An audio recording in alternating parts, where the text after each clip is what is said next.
Hello friends, কেমন আছো সবাই? আশা করি সবাই ভালো আছো। আমি সংযুক্তা আবার চলে এসেছি আরেকটি নতুন ব্লগ ভিডিও নিয়ে। আগের ভিডিওতে দেখেছো আমরা 108 মন্দিরের মেলাতে ঘুরছিলাম। তো মেলা ঘোরার পর আমরা আবার সোজা রওনা দিয়েছিলাম আরও একটা মন্দিরের উদ্দেশ্যে। সেটা হলো মা কঙ্কালেশ্বরী কালী মন্দির। একটা ভিডিওতে সবটা তুলে ধরলে ভিডিওটা লং হয়ে যেত, সেই কারণেই পার্ট পার্ট করে তোমাদের সাথে শেয়ার করছি। তো এই যে আমরা সোজা চলে এসেছি এখন কঙ্কালেশ্বরী মন্দিরে। আর মন্দিরটা দেখতেই পাচ্ছ কতটা সুন্দর। আর এই যে মন্দিরের পাশেই আছে বড় একটা বৃদ্ধাশ্রম। তো এখানে যত বয়স্ক মানুষেরা থাকেন তারাই এখানে ভজন পূজন সবটাই করেন। 12 বছর আগে যখন এসেছিলাম তখন এইসব কিছুই ছিল না, শুধুমাত্র মায়ের মন্দিরটাই ছিল।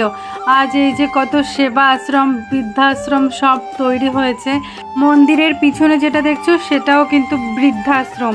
মন্দিরের চারিপাশটা একদম পার্কের মতো করে সাজিয়ে গুছিয়ে দেওয়া হয়েছে। আর বসার জায়গাও আছে, যাতে সব মানুষেরা মিলে মিশে গল্প করে দিন কাটাতে পারে।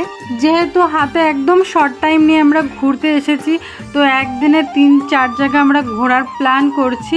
যেভাবেই হোক সবটা কভার করার চেষ্টা করেছি। ঠিকমতো ভিডিওটাও করেছি, কিন্তু ফোনটা খারাপ হয়ে গেছিলো, তার জন্য আর কি কিছু কিছু ভিডিও এখন আর পাচ্ছি না। তো এটাই শেয়ার করলাম তোমাদের সাথে যেটুকু আছে।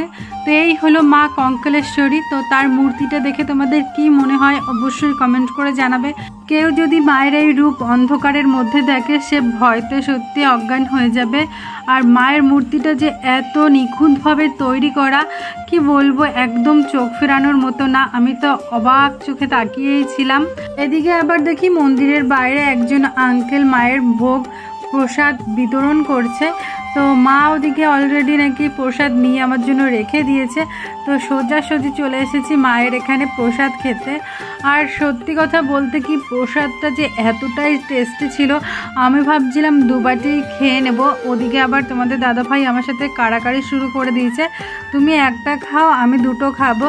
মানে ছেলের ভাগেরটা, ছেলে যেহেতু ঝাল খেতে পারে না, ওইটাই নিয়ে আর কি কাড়াকাড়ি চলছিল। সত্যি ভোগের প্রসাদটা খুবই অসাধারণ সুস্বাদু ছিল। আর মন্দিরের পাশেই আছে একটা সুন্দর জায়গা, যেখান থেকে মন চায় না ফিরে যেতে। কি বলবো, তোমরা যদি চাও এখান থেকে একবেলার জন্য ঘুরে আসতে পারো। এই যে দেখতে পাচ্ছ একটা বড় পুকুর।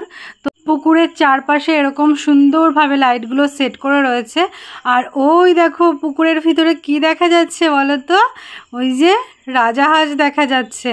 বুঝতেই পারছো প্রপার্টিটা কতটা বড় আর কতটা সুন্দর। তোমরা চাইলে একটু ঘুরেও আসতে পারো, মনটা হালকা হয়ে যাবে। সারা জীবন ইনকাম করে টাকা জমিয়ে কি হবে যদি একটু ঘুরতে নাই যেতে পারো, একটু মন হালকা নাই করতে পারো? বুড়ো বয়সে সেই টাকা দিয়ে বুঝি ওষুধ খাবে?